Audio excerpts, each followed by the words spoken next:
मंडळी नमस्कार, मी विलास बडे. तुम्ही पाहताय बडे मुद्दे. बदलापूर मधल्या घटनेचे राजकीय पडसाद उमटतायत, सामाजिक पडसाद उमटतायत आणि याच सगळ्या पार्श्वभूमीवरती आता विरोधकांनी महाविकास आघाडीने 24 तारखेला महाराष्ट्र बंदची हाक दिली आहे. आज दिवसभरात नेमकं काय घडलं, याचे पॉलिटिकल अँगल काय काय आहेत, आरोप प्रत्यारोप नेमके काय झालेत, हे सगळं आपण बघणार आहोत पुढच्या तासाभरात. पण सुरुवातीला आजचे दिवसभरातले 5 बडे मुद्दे.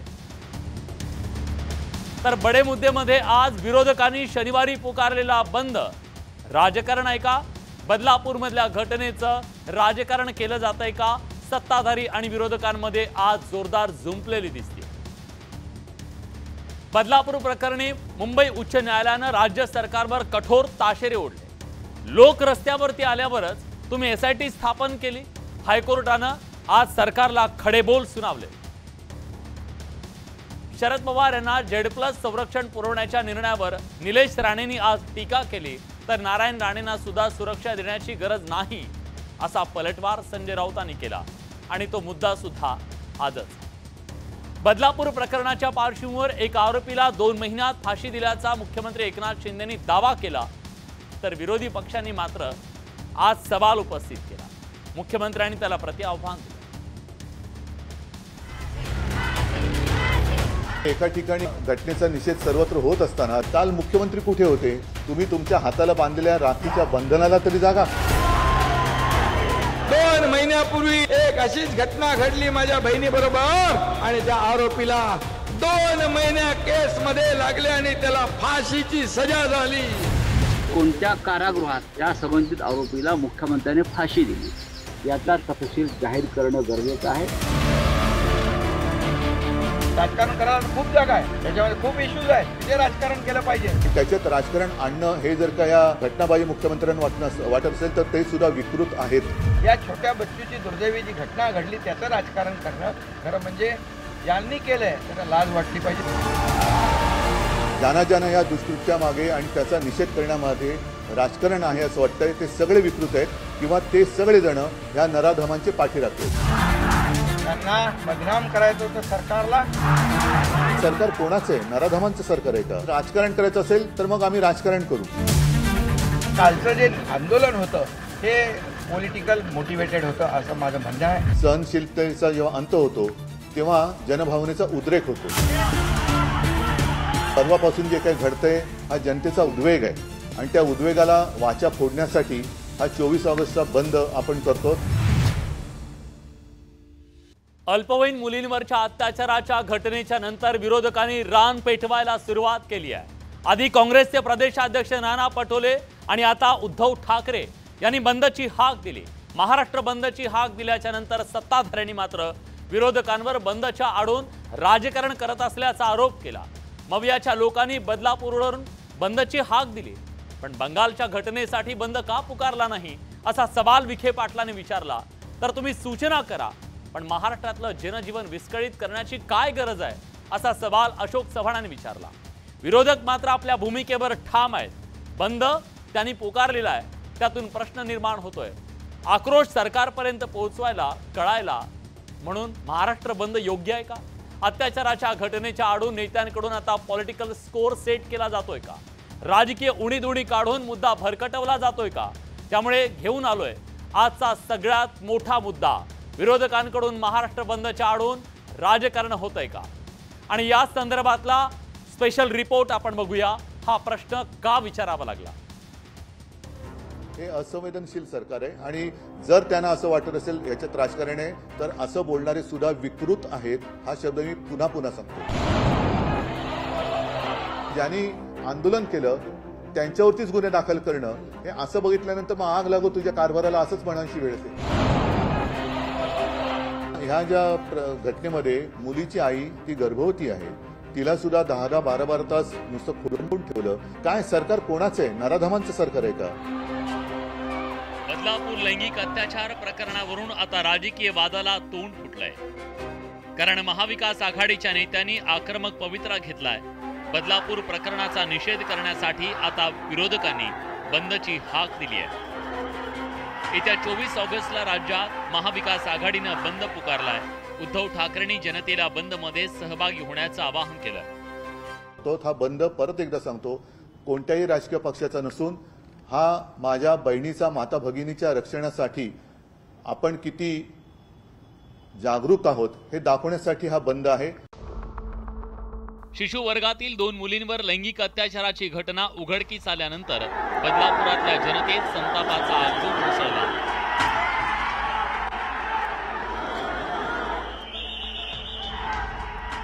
पालक आणि बदलापूरकरांनी तब्बल 11 तास रेल्वे मार्ग रोखून धरला.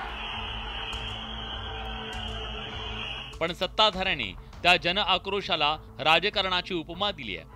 ते आंदोलन राजकीय प्रेरित असल्याचा आरोप मुख्यमंत्री एकनाथ शिंदेंनी केला. त्यामुळे राजकीय वादाची ठिणगी पडली. मुख्यमंत्र्यांच्या त्या आरोपांवर उद्धव ठाकरेंनी बोचरी टीका केली आहे. हे जे कालचं जे आंदोलन होतं हे पॉलिटिकल मोटिवेटेड होतं असं माझं म्हणणं आहे. हे असंवेदनशील सरकार आहे आणि जर त्यांना असं वाटत असेल याच्यात राजकारण आहे तर असं बोलणारे सुद्धा विकृत आहेत. हा शब्द मी पुन्हा पुन्हा सांगतो. एकीकडे विरोधकांनी बदलापूरच्या प्रकरणावरून सत्ताधाऱ्यांना घेरण्याचा प्रयत्न केलाय तर दुसरीकडे सत्ताधाऱ्यांची काहीशी कोंडी झाल्याचं चित्र आहे. त्यामुळेच या प्रकरणावरून राजकारण सुरू झालंय. मुख्यमंत्र्यांनी बदलापूरच्या आंदोलनामागे विरोधकांचा हात असल्याचा संशय व्यक्त केला तर विरोधकांनी जोरदार पलटवार केलाय.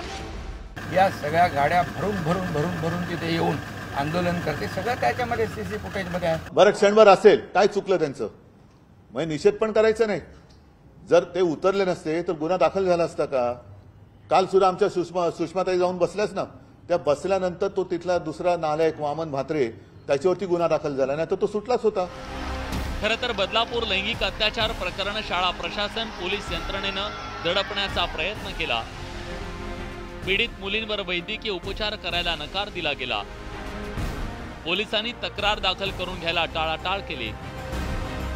कुठंच न्याय मिळत नसल्यानं पालक आणि जनता रस्त्यावर उतरले आणि त्यानंतर आंदोलनाचा फडका उडाला. पण आता बदलापूर प्रकरणावरून सत्ताधारी आणि विरोधक आमने सामने आलेत. तसंच आगामी काळात या मुद्द्यावरून आणखी राजकारण पेटण्याची शक्यता आहे. Bureau report, news 18 Lokmat. विरोधकांनी महाराष्ट्र बंदची हाक दिली आणि या बंदच्या हाकेच्या नंतर काही मूलभूत सवाल निर्माण झालेत जे महाराष्ट्राच्या दृष्टीने महत्त्वाचे आहेत. आपण ते सवाल काय आहेत आपण एक नजर टाकूया. आज बडे मुद्देच्या माध्यमातून हे सगळे सवाल चर्चेमध्ये आपण आणतोय. महाराष्ट्र बंदची हाक हे राजकारण आहे का? या निमित्तानं राजकारण केलं जातंय का? हा सवाल या निमित्तानं उपस्थित केला जातोय. प्रश्न हा सुद्धा आहे महाराष्ट्र बंदच्या आडून राजकारण होतंय का? कारण ज्या प्रकारे आज आरोप प्रत्यारोप झालेले आहेत त्या पार्श्वभूमीवरती हा प्रश्न अतिशय महत्त्वाचा आहे. आक्रोश कळला पाहिजे म्हणून बंद योग्य आहे का? इतर मार्ग त्याच्यामध्ये नाही आहेत का? सामान्य माणसाचं जनजीवन विस्कळीत करून हा प्रश्न सुटणार आहे का? हा सवाल सुद्धा या निमित्तानं आपण विचारतोय. बडे मुद्देमधला पुढचा प्रश्न महाराष्ट्र बंद ठेवून काय साधलं जाणार आहे? आज महिलांच्या सुरक्षेच्या संदर्भात जो मुद्दा उपस्थित केला जातोय त्याच्याबद्दल आपण फोकस होणं गरजेचं आहे की केवळ बंद ठेवल्याने त्यांची सुरक्षा हे होणार आहे. घटनेच्या आडून पॉलिटिकल स्कोर हा सेट करण्याचा प्रयत्न आहे का? कारण निवडणुका तोंडावर आल्यात आणि एक मुद्दा घेऊन एक प्रकारे या सगळ्याचं राजकारण करून आपापली राजकीय पोळी भाजण्याचा प्रयत्न या निमित्तानं होतोय का?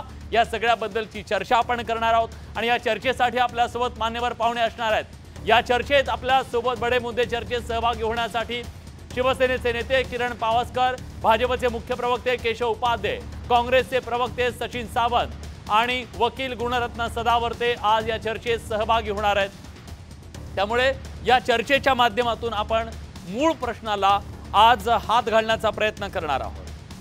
बदलापूर प्रकरणात मुंबई उच्च न्यायालयानं स्यू मोटो दाखल करून घेत राज्य सरकारला चांगलंच फटकारलं.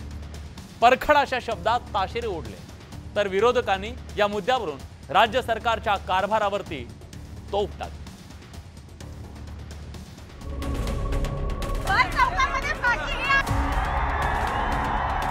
सगळ्याला उलट टांगून मारलं पाहिजे.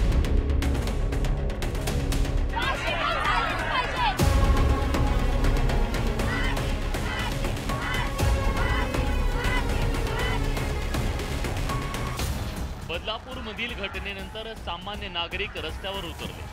त्यामुळे मोठं आंदोलन झालं. शाळेत चिमुरडीवर अत्याचार झाल्यानं आंदोलकांनी त्यांचा रोष प्रकट केला, तर मुंबई उच्च न्यायालयाच्या समोर झालेल्या पहिल्या सुनावणीत कोर्टानं शाळेमध्येच मुली सुरक्षित नसतील तर मग शिक्षण अधिकाराचा काय उपयोग आहे असा संतप्त सवाल उपस्थित केला। त्यातच एका आठवड्यापासून हे प्रकरण उघडकीस आल्यानंतरही दुसऱ्या पीडितेच्या वडिलांचा जबाब उशिरा नोंदवल्याबद्दल कोर्टानं कडक शब्दात कानउघडणी केली। कोर्टात काय घडलं पाहूया। न्यायाधीशांनी दुसऱ्या मुलीच्या वडिलांचा जबाब नोंदवलाय का असा प्रश्न केला, त्यावर महाधिवक्त्यांनी होय नोंदवलाय असं उत्तर दिलं। तुम्ही इतक्या उशिरा जबाब का नोंदवला असा प्रश्न न्यायाधीशांनी उपस्थित केला, त्यावर महाधिवक्त्यांनी काल रात्री नोंदवण्यात आल्याचं उत्तर दिलं। त्यावर असं व्हायला नको, घटना घडते 13 तारखेला FIR नोंदवला जातो, काल 16 तारखेला जबाब घेतला जातो, हे अयोग्य आहे असं निरीक्षण कोर्टानं नोंदवलं। ही लाजिरवाणी गोष्ट आहे की लोक रस्त्यावर उतरतात आणि त्यानंतर SIT स्थापन होते, अशा तिखट शब्दात न्यायाधीशांनी खडेबोल सुनावले। कोर्टानं खरडपट्टी काढल्यानंतर विरोधकांनीही राज्य सरकारवर जोरदार टीका केली आहे। जे शिक्षण मंत्रालयाने ह्याच्यावर का नाही ऍक्शन घेतली, त्यालाही उशीर झालाय। त्याच्यानंतर कोर्टात जेव्हा पोलीस स्टेशनला पालक गेले तिथे अनेक तास त्यांना बसवावं लागलं, त्यानंतर इंटरव्हेन्शन केलं, त्याच्यानंतर कोणीतरी फोन केले, यंत्रणा हलवली, त्याच्यानंतर त्यांची केस घेण्यात आली। हायकोर्टानं फटकारल्यानंतर सत्ताधाऱ्यांनी काय भूमिका घेतली हेही जाणून घेऊया। कोर्टात काय झालं मला माहित नाही, पण मला जी माहिती मिळाली त्यानुसार ज्या वेळेला लहान मुलीला तिची आई घेऊन आली, आल्या ज्या वेळेला असा डाऊट आला की बाबा सेक्शुअल असॉल्ट मुलीसोबत काही झालंय, तिला मेडिकलला पाठवण्यात आलं। मेडिकललाच 3 ते 4 तास लागतात जनरल केसेसमध्ये, ही तर लहान बेबी होती। मुंबई उच्च न्यायालयानं फटकारल्यानंतर तरी सरकारी यंत्रणा संवेदनशीलपणे काम करेल का हा प्रश्न आता विचारला जातोय। Bureau report, news 18 Lokmat. मुख्यमंत्री एकनाथ शिंदे आणि उद्धव ठाकरेंमध्ये फाशीच्या मुद्द्यावरून वादाचा नवा अंक रंगला। मावळमधल्या एका खटल्यात आरोपीला 2 महिन्यात फाशी दिल्याचा दावा मुख्यमंत्र्यांनी केला आणि त्या दाव्यावरती उद्धव ठाकरे यांनी अतिशय कठोर शब्दात टीकेचे बाण सोडले।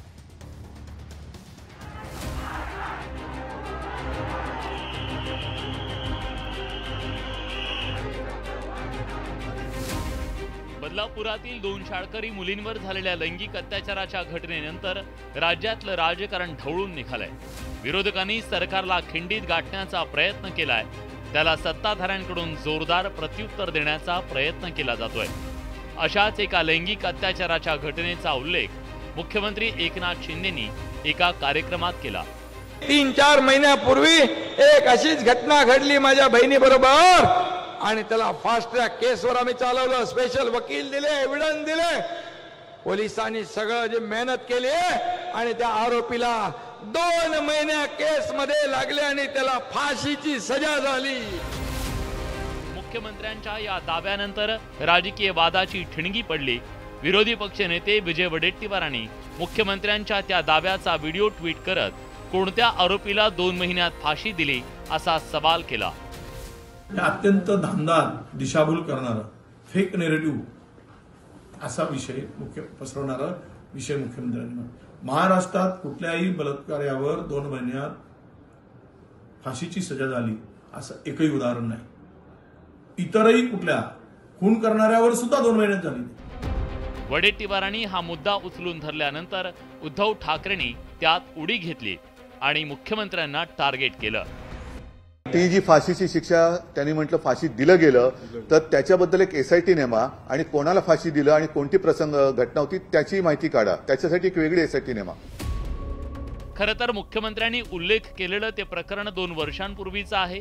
पुणे जिल्ह्यात तो गुन्हा घडला, त्यात आरोपीनं 6 वर्षीय मुलीवर लैंगिक अत्याचार करून तिची हत्या केली होती। 2 ऑगस्ट 2022 रोजी मुलीवर अत्याचार करून तिची निर्गुण हत्या करण्यात आलेली होती। या घटनेला फास्ट ट्रॅकमध्ये चालवून मार्च 2024 रोजी आरोपीस फाशीची शिक्षा आणि त्याची सहकारी म्हणून त्याची जी आई होती तिलाही 7 वर्षाची सक्त मजुरी सुनावण्यात आलेली आहे।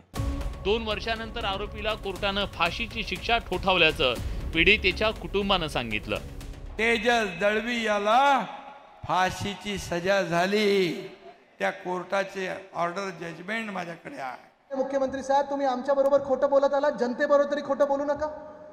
चला प्रेस कॉन्फरन्स घ्या आणि तुम्ही जे काल बोललात त्याची माफी मागा, आणि जर खरं असेल तर कोणाला फाशी दिली आणि 2 महिन्यापूर्वी कुठची घटना घडली ही आम्हाला सांगा, कारण 2 महिना आणि 2 वर्षात 24 महिन्याचा फरक आहे. बदलापूर प्रकरणानंतर आता सत्ताधारी आणि विरोधकांमध्ये दाव्या प्रतिदाव्यांचा सामना रंगलाय. आगामी विधानसभा निवडणुकीत हा वाद आणखी पेटला जाण्याची शक्यता नाकारता येत नाही. Bureau report, news 18 Lokmat. आणखीन एक बडा मुद्दा.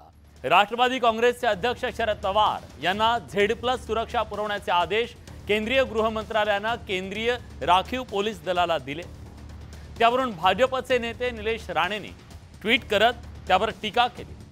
मला कळत नाही त्यांना कुणापासून धोका आहे असा मुद्दा निलेश राणेंनी उपस्थित केला. त्यावर संजय राऊतांनी नारायण राणेंना सुद्धा सुरक्षा देण्याची गरज नसल्याचं म्हटलं. यावरून स्वाभाविकपणे नवा वाद पेटला.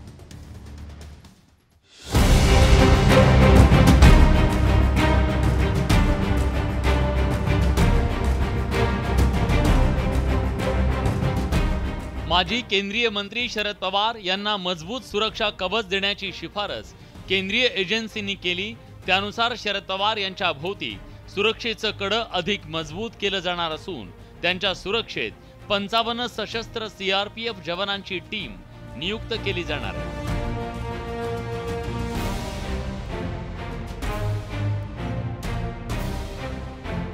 गृहमंत्री अमित शहांच्या नेतृत्वाखालील केंद्रीय गृह मंत्रालयानं अधिक भक्कम सुरक्षा पुरवण्याचे आदेश दिले.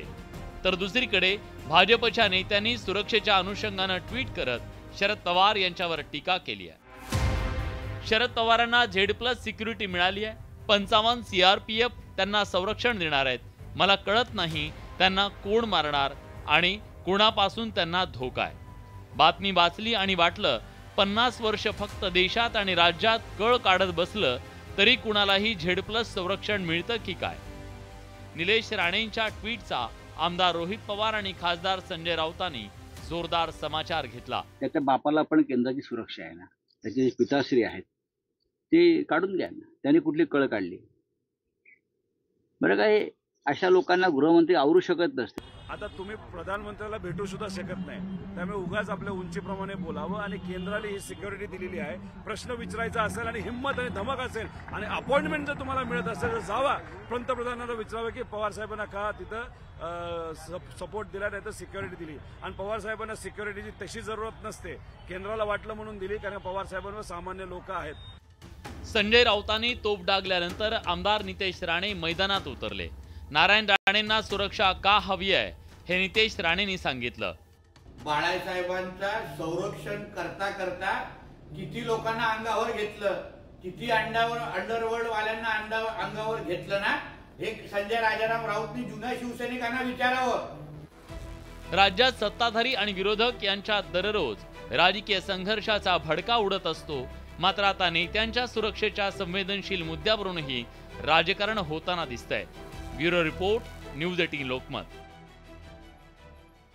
आणि आज जो प्रश्न या निमित्तानं उपस्थित झाला, 24 तारखेला महाविकास आघाडीनं राज्यात महाराष्ट्र बंदची हाक दिली आणि ही हाक म्हणजे राजकारण आहे का, याबद्दल आपण चर्चा करणार आहोत. या चर्चेत सहभागी होण्यासाठी माझ्यासोबत आता जोडले गेलेले आहेत काँग्रेसचे प्रवक्ते सचिन सावंत. आपल्या सोबत या चर्चेत सहभागी होण्यासाठी जोडले गेलेत भाजपचे मुख्य प्रवक्ते केशव उपाध्ये, त्याचबरोबर शिवसेना उभाटा गटाचे नेते किशोर तिवारी आपल्या सोबत आहेत आणि थोड्याच वेळात आपल्या सोबत वकील गुणरत्न सदावर्ते आणि त्याचबरोबर शिवसेनेचे नेते किरण पावसकर हे सुद्धा जोडले जाणार आहेत. आपण त्यांच्याकडून या सगळ्याबद्दल चर्चा करणार आहोत, कारण महाराष्ट्र बंदची हाक ही काही साधी गोष्ट नाही आहे.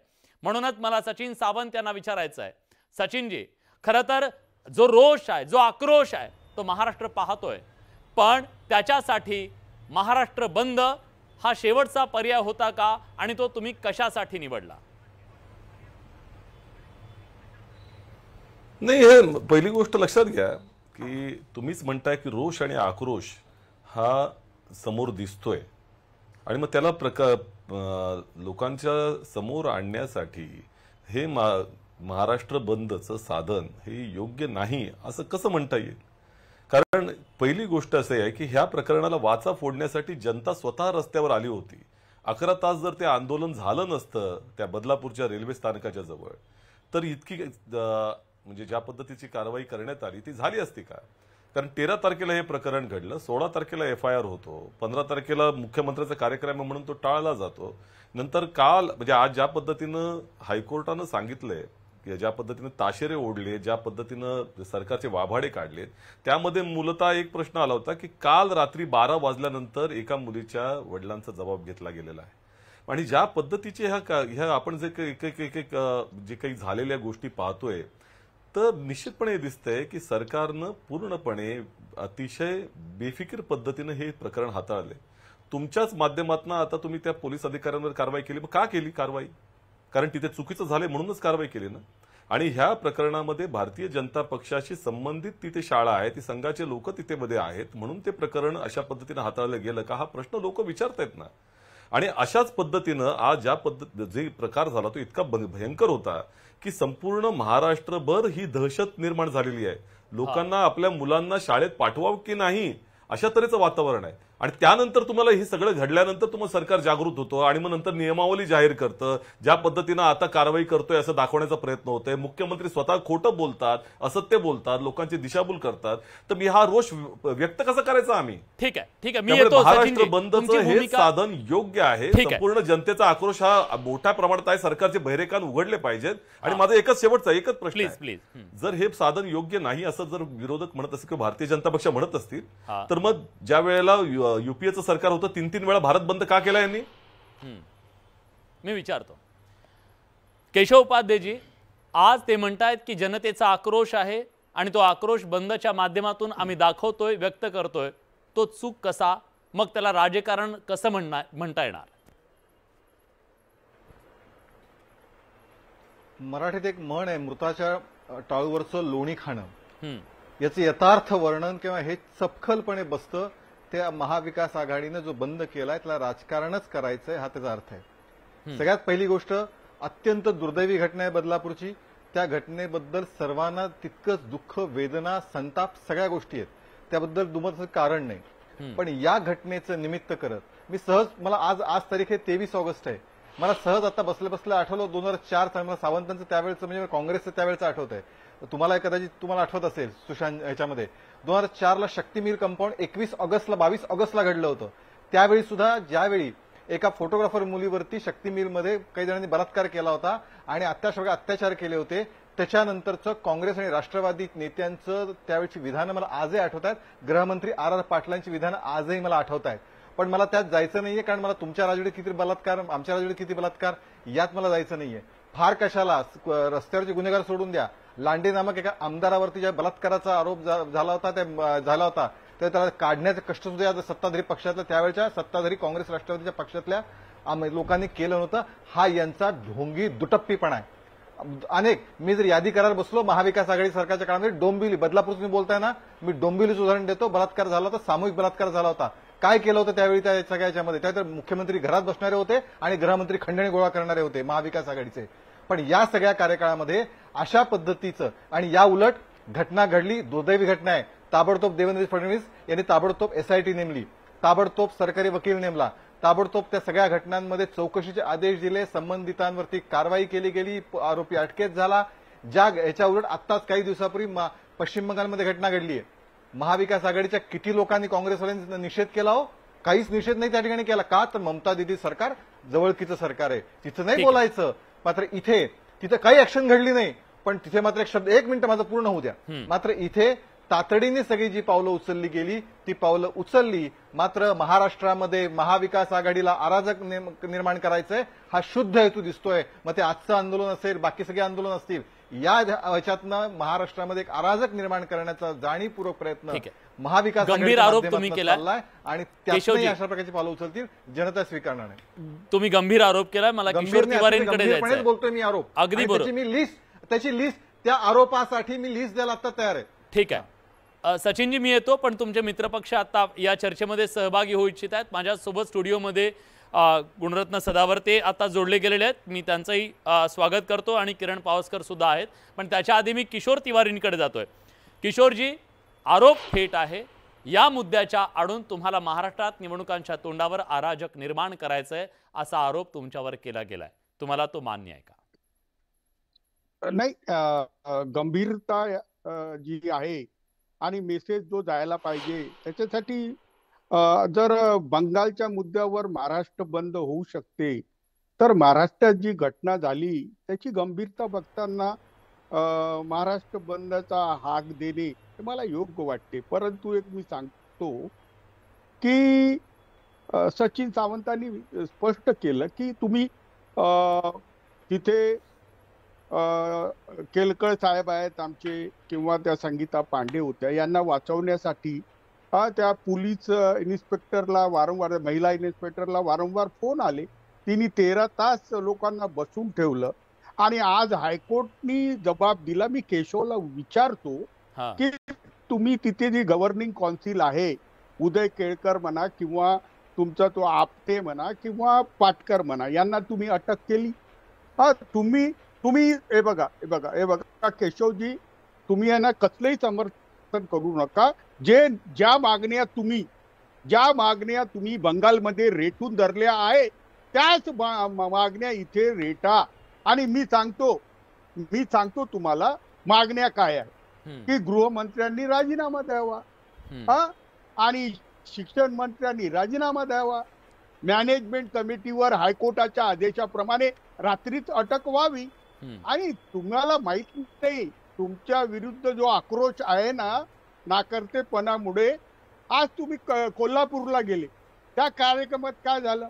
लोकांनी विचारलं की इथेही 10 वर्षाच्या मुलीवर तुमच्या आगमनाचं स्वागत म्हणून बलात्कार करण्यात आलाय. अरे महाराष्ट्रात कायदा सुव्यवस्थाचा प्रश्न निर्माण झालाय. तुम्ही ठाणे विकून निव्वळ भ्रष्टाचाराचं राज केला आहे. महिला पोलीस अधिकाऱ्याला महिलांवर अत्याचाराचे गुन्हे दाखल करू देत नाही आणि अराजकता माजवत आहे. मी एक सांगतो तुम्हाला, ही मनोविकृती आहे, हे मी कबूल करतो. मनोविकृती असल्यामुळे त्याचं निराकरण होणं अत्यंत आवश्यक आहे. ठीक आहे, आवश्यक आहे. पण तुम्ही जो आरोप करताय मला त्याच्याबद्दल किरण पावसकर यांना विचारायचं आहे. किरण पावसकरजी, थेट आरोप आहे तुमचं अपयश जे आहे ते अपयश आज न्यायालयानं सुद्धा अधोरेखित केलेलं आहे. ते अपयश तुम्ही मान्य करत नाहीयेत असं विरोधकांचं म्हणणं आहे. विरोधकांसाठी फक्त झालेला हा लैंगिक अत्याचार ह्याचं एवढ्या लेवलला, खालच्या लेवलला येऊन राजकारण करतील असं महाराष्ट्रातल्या जनतेने कधीही वाटलं नव्हतं.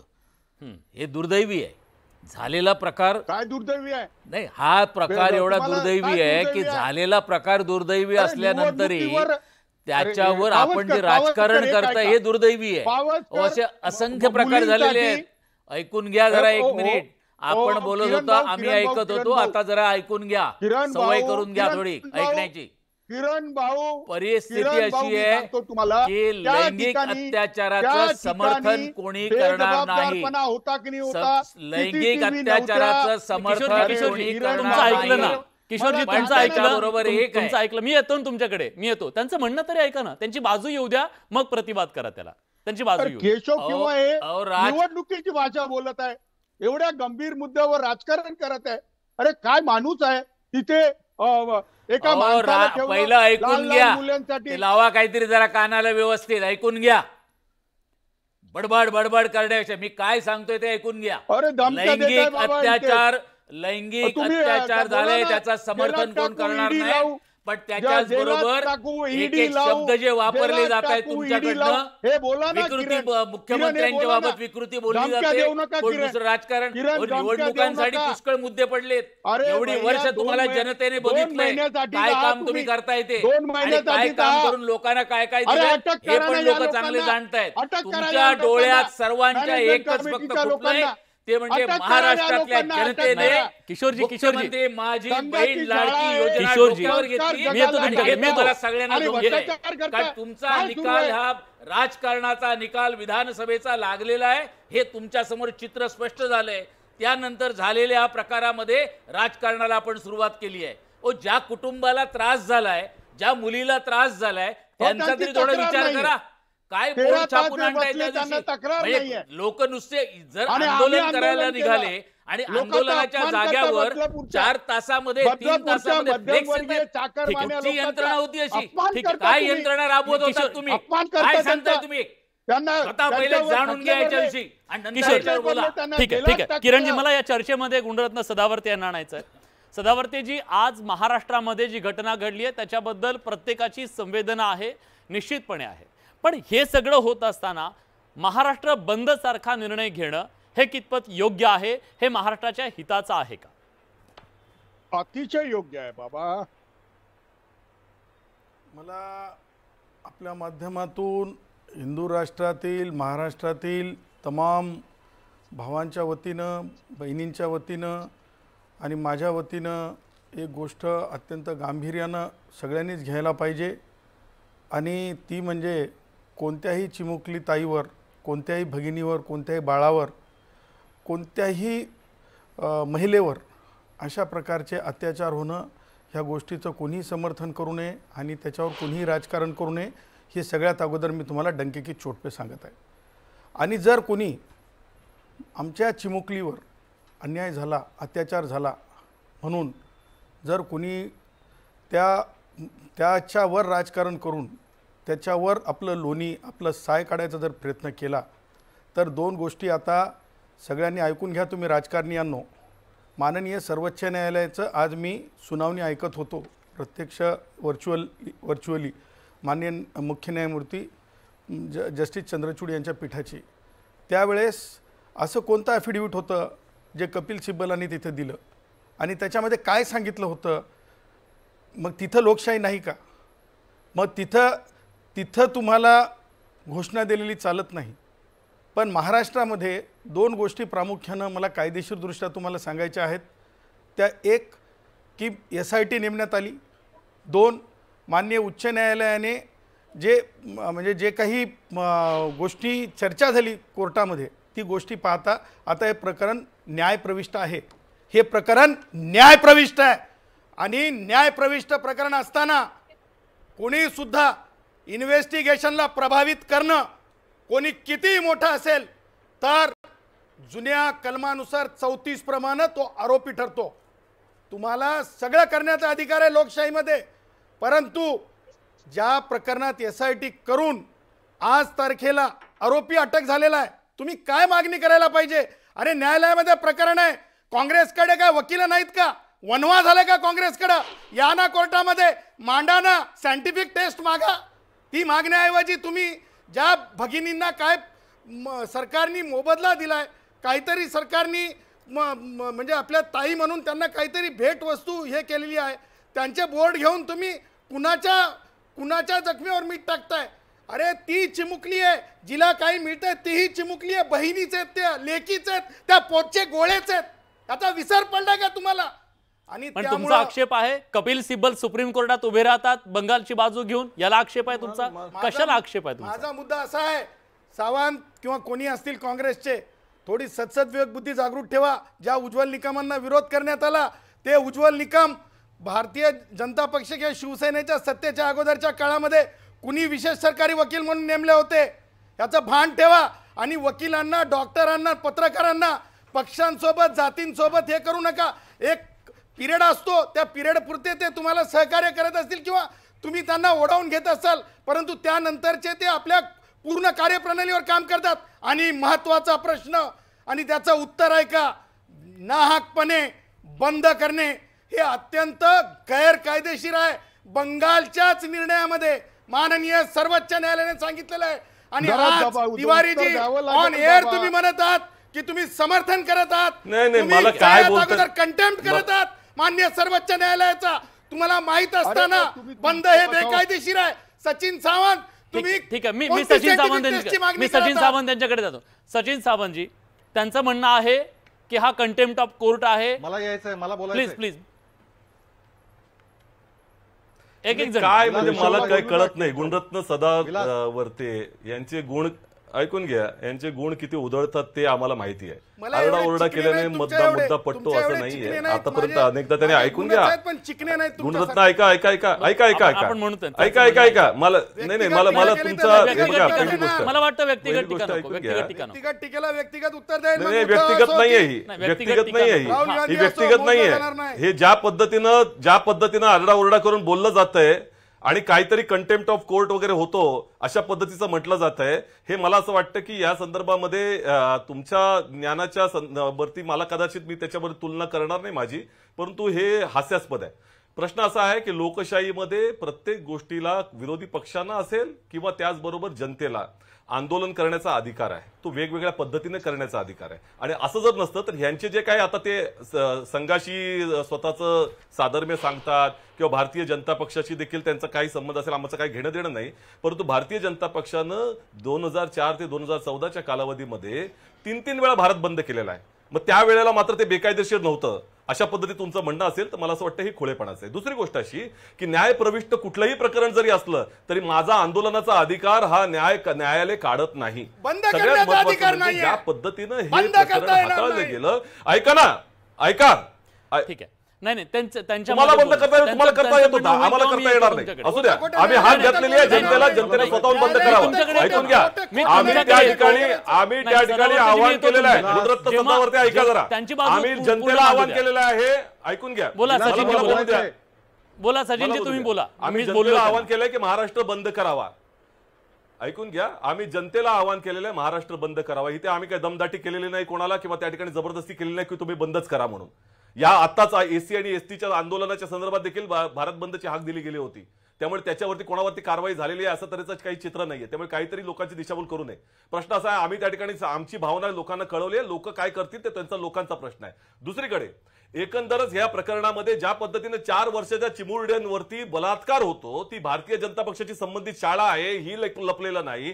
13 तारखेला त्या ठिकाणी बलात्कार झाले, 13 तारखेला ही घटना घडली, 16 तारखेला FIR होतो आणि SIT काल नेमले. आज न्यायालयानं ज्या न्यायालयाचं तुम्ही वाचता त्यांनी ताशेरं जोडलेले आहेत आणि तिथे सांगितलं की SIT ही काल त्या ठिकाणी घडण्यात आली आणि हे जर आंदोलन झालं नसतं, जनता उतरली नसती तर हे झालं देखील नसतं. दुसरी गोष्ट अशी की ज्या पद्धतीनं मुख्यमंत्र्यांनी किंवा उपमुख्यमंत्र्यांनी गृहमंत्र्यांनी जबाब दिले ते अत्यंत बेफिकिरीचे होते, असंवेदनशीलतेचे होते. तुम्ही म्हणताय की ज्या तिकडचे पॉलिटिकली मोटिवेटेड होतं, ठीक आहे, अरे त्या बदलापूर मधल्या सगळे लोक बदलापूरचेच निघाले ना. केशव त्यांना पण दुसरी गोष्ट म्हणतात 2 महिन्यामध्ये आम्ही फाशी दिली.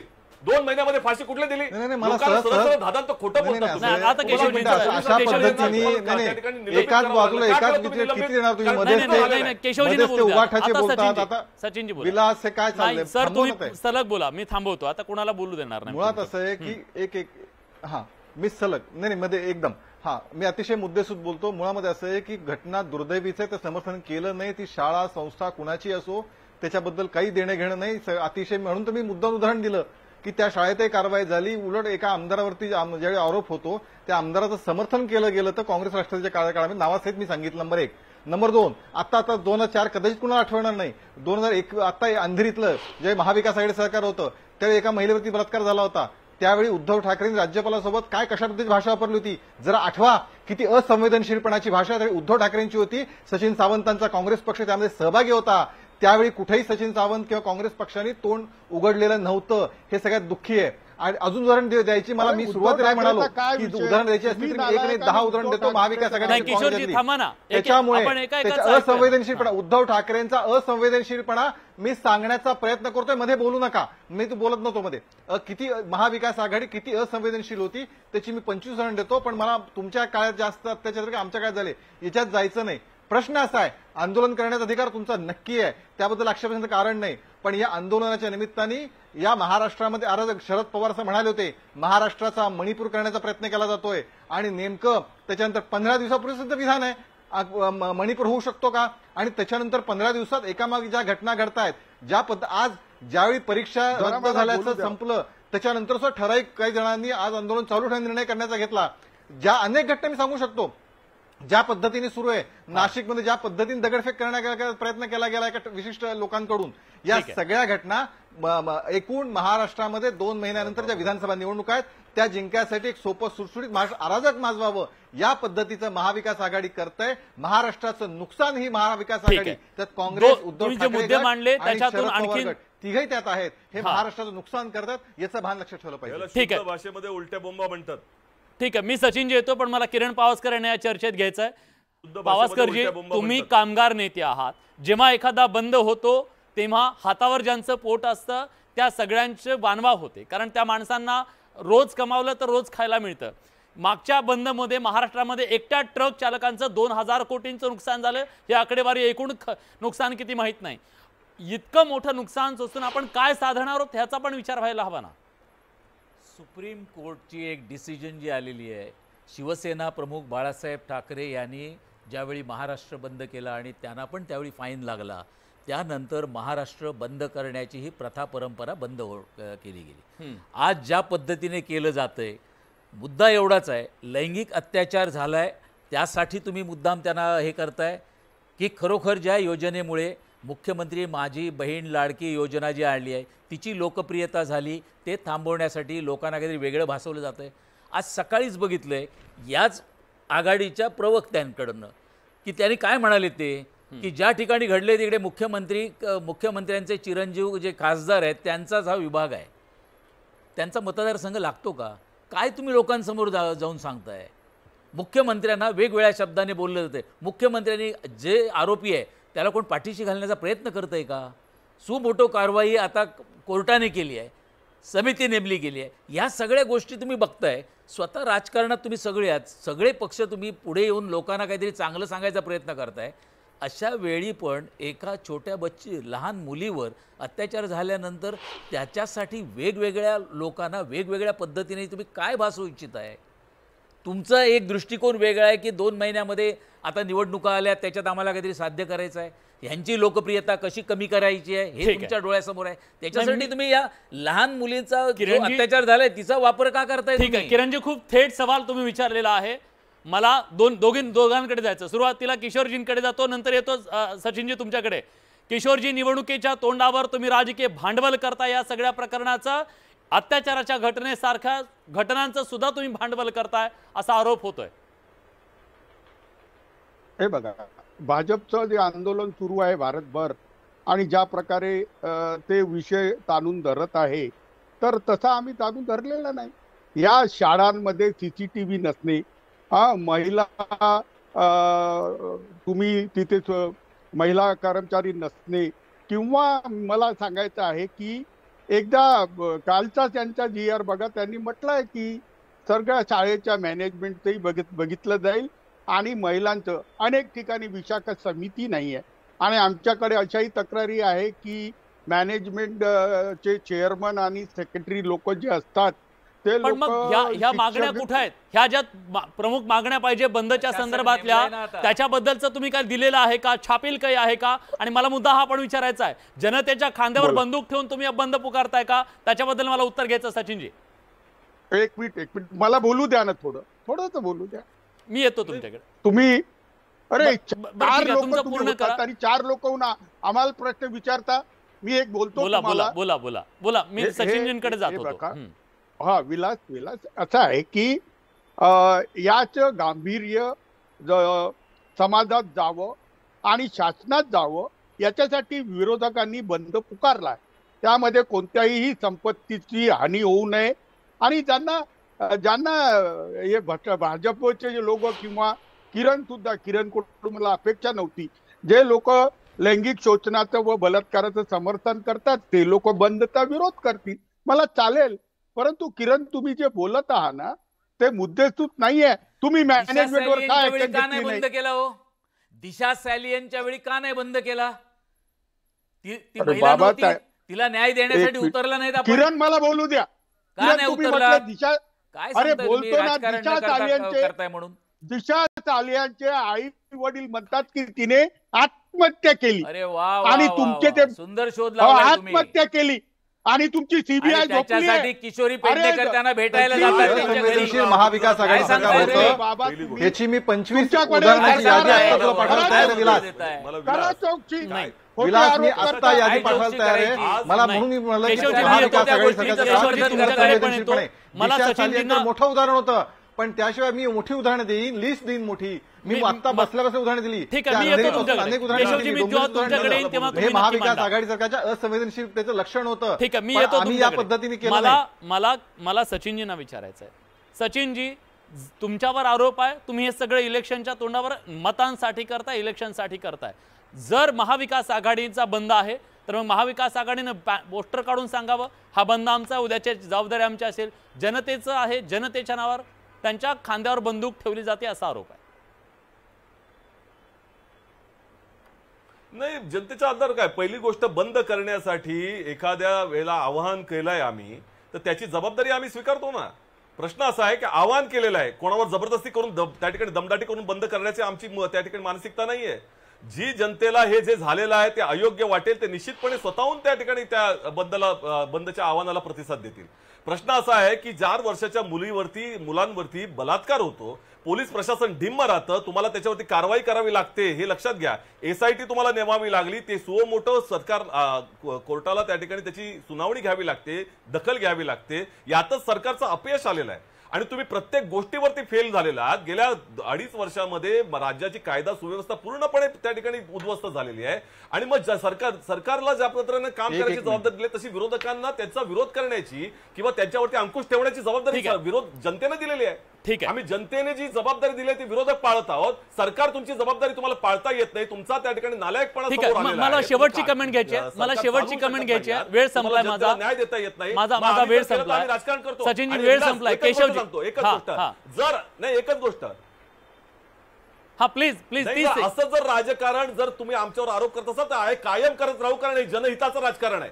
आम्ही कायम केशवजी विरोधक आहेत, विरोधकांचं काम करतायत असं त्यांचं म्हणणं आहे. असं आहे, हे जनहिताचं राजकारण नाही तर मृताच्या टाळूवरचं लोणी खाण्याचा प्रकार काँग्रेस सह बाकी हे सगळे विरोधी पक्ष करतायत. हे विरोधी पक्षाचं राजकारण नाही, तर छोट्या मुलीला सुद्धा आम्ही आमच्या राजकारणात सोडणार नाही अशी घृणास्पद मानसिकता या 3 पक्षाच्या आजच्या धोरणातून दिसतीये. एक दुसरा असं आहे की तातडीने या सरकारने पावलं टाकली. मी चर्चा करायला तयार आहे. महाविकास आघाडी सरकारची 2.5 वर्ष ज्या बेबंदशाहीपणाचा प्रकार चालला होता, खंडणी खोऱ्याचं राज्य होतं आणि या ठिकाणी महाराष्ट्रामध्ये ज्या पद्धतीचं ठाम राज्यवट, ज्या पद्धतीच्या गोष्टी केल्यात, बदलापूरच्या प्रकारामध्ये तातडीने पावलं सरकारने उचलली आहे, देवेंद्रनी तातडीने पावलं उचलली आहेत. मी तुम्हाला उदाहरणाची यादी पाठवायला तयार आहे, आपण चर्चा करू. त्यामुळे या सगळ्या मुद्द्यावर खरं तर तुमच्या राजकारणासाठी लहान मुलाला तरी धरू नका, एवढी माझी महाराष्ट्रातल्या जनतेच्या वतीने कळकळीची विनंती करतो. ठीक आहे, माझा वेळ संपलाय, माफ करा, मी सगळ्यांची माफी मागतो. वेळ संपलेला आहे, पण या मुद्द्याच्या अनुषंगानं खरं तर महाराष्ट्राला आज हा बंद परवडणार आहे का हा सवाल. एक छोटासा ब्रेक घेतोय, पण या चर्चेमध्ये सहभागी झालेल्या सगळ्या पाहुण्यांचे मी मनापासून आभार व्यक्त करतो. बडे मुद्द्याच्या या चर्चेत आपण इथेच थांबतोय. एक छोटासा ब्रेक, कुठे जाऊ नका, पहा फक्त न्यूज 18 लोकमत.